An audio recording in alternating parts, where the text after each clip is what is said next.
Et salut, c'est Benjamin, l'auteur du site tradingdebutant.com.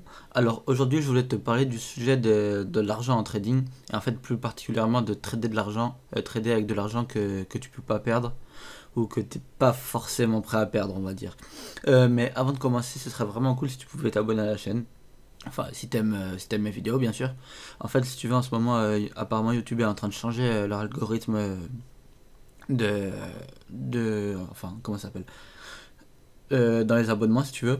Et donc ils vont un petit peu changer l'ordre et tout. Donc les plus petits vont être encore une fois désavantagés. Comme à chaque nouveauté de toute façon, pour mettre encore plus en avant les gros, ça avait été le cas déjà avec l'arrivée des tendances. Et bref, en gros je vais pas te faire toute l'historique de YouTube, mais en gros si t'aimes mes vidéos et que tu veux encore les voir, le mieux serait que tu t'abonnes, et en plus de ça que tu cliques sur la cloche, parce que sinon tu risques de même pas les voir dans ton fil d'actualité, enfin voilà. Et un petit pouce bleu aussi, je pense que ça pourra toujours aider. Bref, en fait, ouais, donc comme je te le disais, il y a une des choses qu'on voit souvent en trading, c'est ça, c'est ne trader que l'argent que vous êtes prêt à perdre, blablabla. Bla bla. Alors déjà, ce qu'il faut dans cette mention légale habituelle, tous les brokers la mettent, tout le monde le met. Il y a une première chose, c'est ne trader que l'argent qu'on est capable de perdre, donc pas d'argent emprunté, etc. Mais en plus de ça, ce qu'il faudrait rajouter, c'est l'argent qu'on est prêt à perdre, qu'on accepte de perdre en fait. Puisque tu me diras, certes, on est là pour gagner de l'argent. Si on fait du trading, c'est pas pour. Sinon, on ferait que de la démo, hein, si ce serait pour jouer aux jeux vidéo. Mais par contre, il y a un danger à ça quand même. Et donc, enfin, déjà, bon, je vais structurer un peu le truc. Pourquoi est-ce qu'il faut. Enfin, pourquoi plutôt est-ce qu'on pourrait être tenté de trader de l'argent qu'on n'est pas prêt à perdre? Alors, en fait, on pourrait être tenté de trader l'argent qu'on n'est pas prêt à perdre, tout simplement parce que des fois, suivant notre aversion au risque, on peut, comment dire, on peut accepter de perdre assez peu d'argent. C'est-à-dire, je sais pas, allez, je sais pas, si tu gagnes 1500-2000 euros par mois, que tu prélèves un peu d'argent tous les mois sur ton salaire pour trader, au final, tu vas vite te rendre compte qu'il reste pas grand-chose.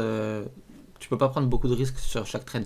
Ça va vite tomber à 10, 15, 20, 30, peut-être 50 euros par trade. Et encore 50 euros par trade, si tu passes un trade par jour, ça fait 1000 euros de risque. Si tu gagnes 2000 euros par mois, à mon avis, tu vas prêt à risquer 1000 euros.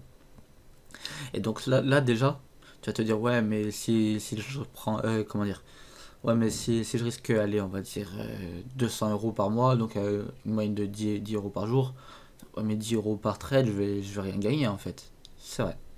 Mais, mais c'est comme ça. Après, il y a aussi dans le sens, c'est plutôt que de prélever de l'argent de ton salaire pour trader, t'as un capital par exemple, on va dire, je sais pas, t'as 100 000 euros d'économie, et qu'on va te dire, ouais, mais risque que l'argent que t'es prêt à perdre et tout. Mais qui est-ce qui est vraiment prêt à perdre de l'argent sur son capital, sur ses économies? Alors déjà, si t'as 100 000 euros d'économie, j'imagine que t'es pas prêt à perdre tes 100 000 euros. Alors, certes, inconsciemment, on va dire, ouais, si, je suis moi, je me donne les moyens ou je sais pas quoi. Certes, mais maintenant, pose-toi réellement la question. Aujourd'hui, tu as 100 000 euros, demain, tu as zéro. Est-ce que tu vas être à l'aise encore avec ça? Donc, ou même dans 6 mois, hein. Puisque c'est vrai, on peut dire aussi, oui, non, on perd pas tout en un jour. Chez Money Management, bon, déjà, les cramages de compte, ça arrive, hein. On va pas se mentir, les cramages de compte, ça arrive. Peu importe la taille du compte, ça arrive. Donc, voilà.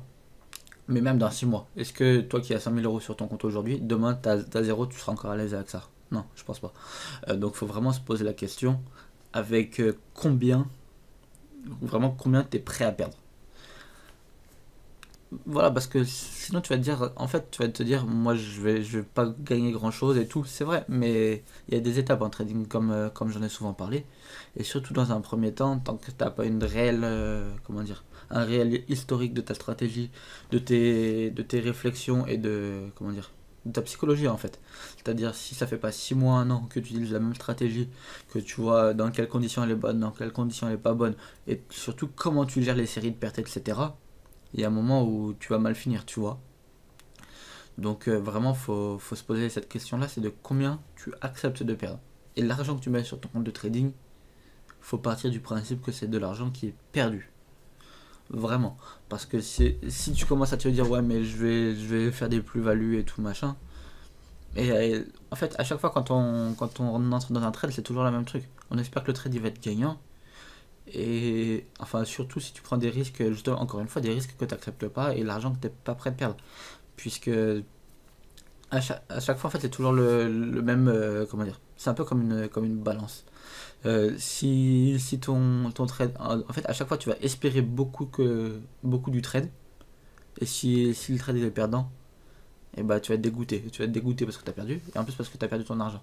Et si en plus de ça tu as risqué de l'argent que tu n'étais pas prêt à perdre, on reprend l'exemple, je sais pas, du mec qui gagne 2000 euros par mois. Si tu as risqué 100 euros, tu vas comment dire, ça va te faire un trou sur la fin de ton mois de trading par exemple.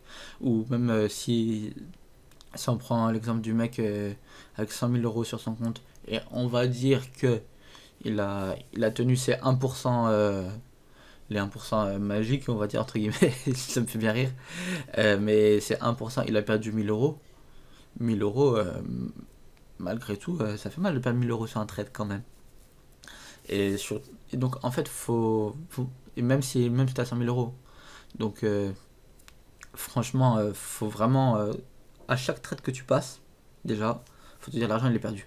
Mais en plus de ça, l'argent que tu mets sur ton compte de trading, c'est de l'argent dans ta tête, il doit être oublié. Alors certes, tu vas essayer de faire une plus-value et de spéculer, mais c'est de l'argent qu'il faut vraiment oublier. Oublier, oublier. C'est vraiment important. Parce que sinon ça va vite, tu vois. Ça va vraiment aller très très vite. Tu vas essayer de te refaire, ou tu vas être dégoûté. Le pire c'est ça, c'est si tu commences à être dégoûté de faire un trade perdant, après un second, un troisième, et après tu vas commencer à te déprimer ou à vouloir te refaire. Et ton compte, là, tu vas pas le laisser plus d'une semaine ou deux si c'est comme ça, tu vois. Donc vraiment, au moins, pour les débuts, là je m'adresse surtout à vraiment, on va dire, tous ceux qui ont pas d'historique, comment dire, de leur méthode depuis plus de 6 mois, un an. Et encore que, des fois, il y a apparemment les marchés changent, etc. Bon, moi, ça fait pas assez longtemps que j'ai pas assez d'expérience, on va dire, pour te parler de ça, puisque je n'ai pas vraiment, remarqué jusque-là. Mais en tout cas, si t'as pas réellement un historique de tes trades, un historique de tes réactions sur au moins 6 mois, un an,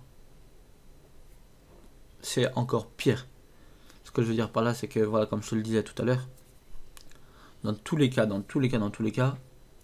l'argent que tu mets sur ton compte, faut l'oublier, tu vois. Maintenant, si t'as pas 6 mois, un an, alors là, c'est les risques que tu prends, ils doivent être minimes pour vraiment voir comment tu vas réagir aux gains, aux pertes, sur le long terme, sur l'enchaînement des pertes, sur l'enchaînement des gains.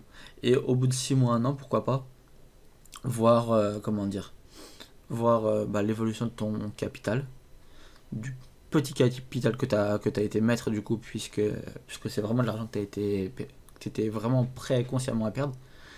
Et là, on va pouvoir commencer à augmenter doucement, bien sûr, l'argent que tu vas mettre sur ton compte.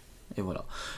Si tu as aimé cette vidéo, si tu penses que ça peut aider un ami, sinon, je t'invite à mettre un pouce bleu ou à taguer tes potes ou à la partager.